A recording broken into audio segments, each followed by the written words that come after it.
Kristen, and today I'm going to be talking about how we should view stress positively instead of negatively. So I'm going to start off with a survey, so if you could just please raise your hand if you recently experienced a decent amount of stress in the past few months. Okay, so that's most of you.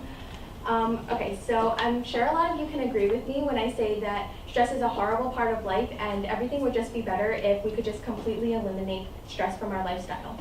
Well, like many of you, I used to hate having this huge dark cloud looming over my head, constantly reminding me of the long list of test dates and deadlines in the next few weeks to come. I wouldn't think about anything else besides these new burdens suddenly dropped onto me like a bomb. This stress would lead to more stress and more stress after that, and before I knew it, I wasn't even worried about the assignment anymore. I was just stressed about all the stress I had.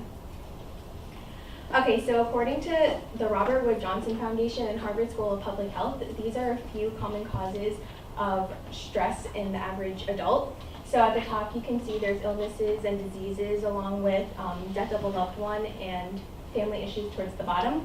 But since I know a lot of us are students here, some more common causes of stress for us are upcoming test dates, project deadlines, and even giving a huge presentation in front of a bunch of people.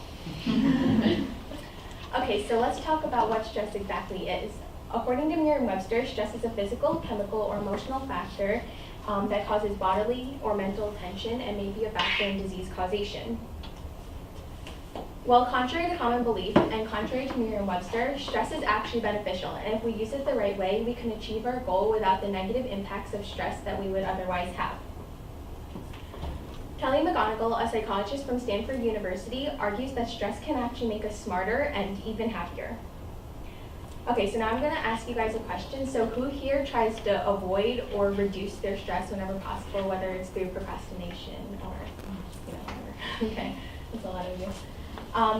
Okay, so what happens if we don't utilize our stress? Well, as a society, we often view stress as something that we have to reduce or completely eliminate from our lifestyle. While there are healthy ways to do this, there are also unhealthy ways and ineffective ways, such as leading people to think they need to get drunk or procrastinate to avoid stress. Obviously, the latter of the two is more common, but this method isn't helpful. So, procrastination is just a way of putting off your work to a later date, and while it's effective for a short amount of time, it doesn't really last. So if you're going to a party or a big event, of course you're not going to think about your stress or your responsibilities during that event. You're going to have a good time, but when you come home and you start thinking about all of your responsibilities, you're going to be more stressed because you're going to be that much closer to the deadline. So this kind of defeats the purpose of procrastination in the first place.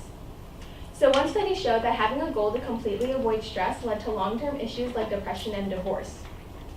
Stress is usually thought of in a negative way because people believe that it can lead to an increased risk of mental health issues and other diseases.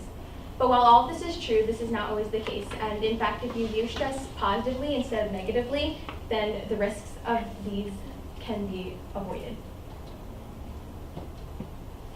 Okay, now I'm not saying that we should ignore the fact that stress can cause major health issues to us, because it can. However, studies show that if you view stress positively and have a right mindset, then all of this can be avoided.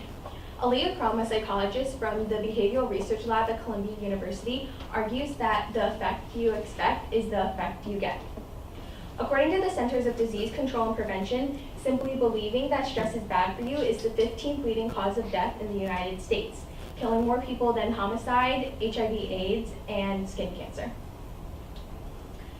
Okay, after conducting multiple studies analyzing her statement, she came up with a hypothesis that when two outcomes are possible, in this case either the positives or negative effects of stress, then a person's expectations will influence which outcome is more likely. In other words, if you truly believe that stress will harm your health, then it probably will. But that's not to say that if you roll a pair of dice and expect to get snake eyes, you will. This simply pertains to situations where a person's mindset and thinking patterns can affect your actions and your outcomes. Having a positive attitude towards stress and having the right mindset can really improve your way of living. People who believe stress is enhancing are less depressed and more satisfied with their lives compared to people who believe stress is harmful. They usually have fewer health problems and are more productive at work rather than procrastinating and putting off their assignments. People who believe stress is bad are more likely to view stress as an overwhelming problem rather than a challenge to overcome. However, just because people believe stress is a positive aspect of life doesn't mean that they have less stress than someone who views stress as harmful. This simply means that they view stress as an obstacle to overcome instead of something that they need to suppress in order to be happy in life. They usually feel more challenged and more motivated in the face of their stress, as opposed to others who think stress is bad. So for example, if you failed a test or you completely bombed an interview for a job you wanted, you shouldn't view this as an obstacle that you can't overcome. You should just use this as motivation to motivate you to study earlier or prepare more for your next interview. Okay, so how do you change your mindset? The most effective ways include 3 parts. 1 is to acknowledge that you experience stress and notice how it affects your body. 2, embrace the stress by recognizing that it's a response to something you care about. Try and connect it to a motivation or cause behind your stress and why it matters to you. The 3rd step, in my opinion, is the most important, and it's to make use of the energy stress gives you instead of trying to use it to try and reduce your stress. So these steps don't suppress your stress, it simply transforms the energy stress gives you into usable and effective energy. Okay, so mindset intervention is less about manipulation and more about choice. If people are told how a mindset intervention works and are encouraged to remember this new mindset in everyday life, this won't decrease its effectiveness. Okay. So to recap, stress doesn't have to be harmful or damaging to our health. It can be a real game changer in how we react to situations or how productive we work. While we don't want to take on unnecessary stress, the unavoidable stress, whether it's from work or school alike, shouldn't have to be suppressed. If we embrace our stress instead of attempting to reduce it, then we can lead happier and more successful lives. We just need the right mindset and outlook on stress and really believe that it can be beneficial. Thank you.